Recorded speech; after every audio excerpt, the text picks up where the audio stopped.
हाय kids, उम्मीद करता हूँ कि आप सब लोग बहुत अच्छे होंगे।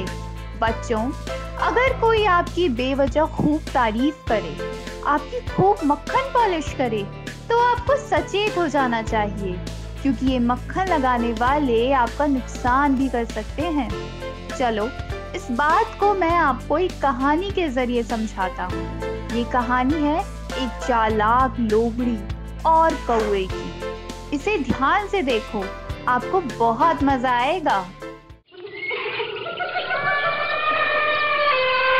ये कहानी है जंगल में रहने वाले एक कौवे की, जो खुद पर बड़ा घमंड करता था।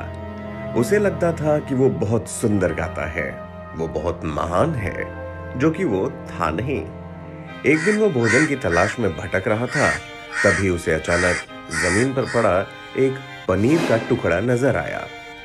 कौवा फौरन नीचे आया।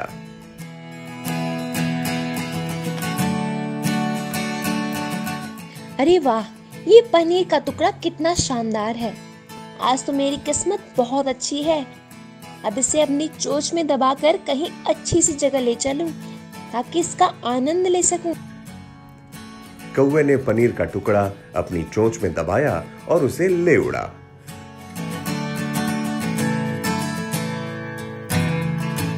वो एक पेड़ की डाल पर जाकर बैठ गया। तभी वहां से एक लोमड़ी गुजर रही थी। उसे बहुत तेज भूख लगी थी। वो खाने की तलाश में हैरान परेशान भटक रही थी। तभी लोमड़ी की निगाह कौवे पर पड़ी।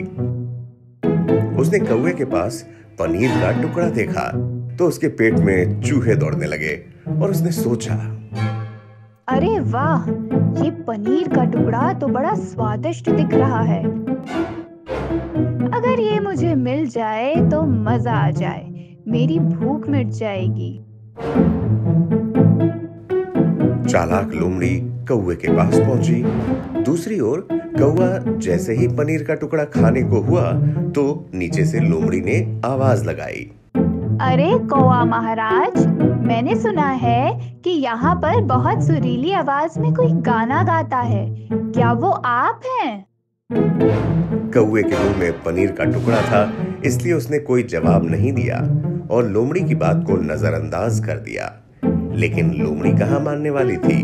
वो फिर से बोली, कौवा महाराज, आप इतनी सुरीली आवाज में गाते हैं कि हर कोई आपका दीवाना है। लेकिन मैं सोच रही हूँ कि मैं औरों की बातों को क्यों सच मानूं। अगर आप मुझे गाकर बताएंगे तो मुझे यकीन हो जाएगा कि आपके जितना सुरीला जंगल में कोई नहीं। लोमड़ी के मुंह से अपनी आवाज की तारीफ सुनकर कौवा मन ही मन बहुत खुश हुआ और अपना सिर हाँ में हिला दिया। दूसरी ओर लोमड़ी फिर से बोली, अगर आप मुझे अपनी सुरीली आवाज सुनाएंगे तो मैं जंगल में हर किसी को बोलूंगी कि आप जितना सुरीला कोई नहीं। अपनी तारीफ सुनकर कौवे से रहा न गया। उसने जैसे ही गाने के लिए अपना मुंह खोला, पनीर का टुकड़ा उसकी चोंच से निकलकर जमीन पर जा गिरा।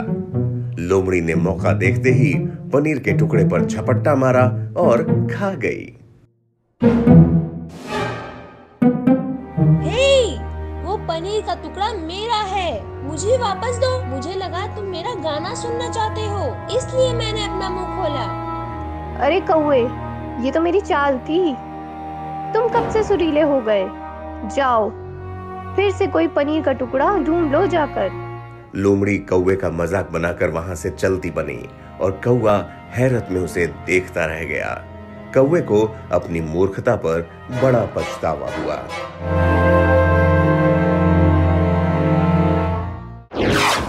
कहानी से सीख। बच्चों, इस कहानी से हमें ये सीख मिलती है कि हमें कभी भी किसी की बातों में नहीं आना चाहिए। ऐसे लोगों से बचना चाहिए जो आपकी झूठी प्रशंसा करते हों। ऐसे लोग सिर्फ अपना काम निकलवाने के लिए ऐसा व्यवहार करते हैं और इससे आपको नुकसान भी होता है। तो बच्चों, अब मैं चलता हूँ, दोबारा फिर लौटूंगा एक और मजेदार कहानी लेकर। Bye bye.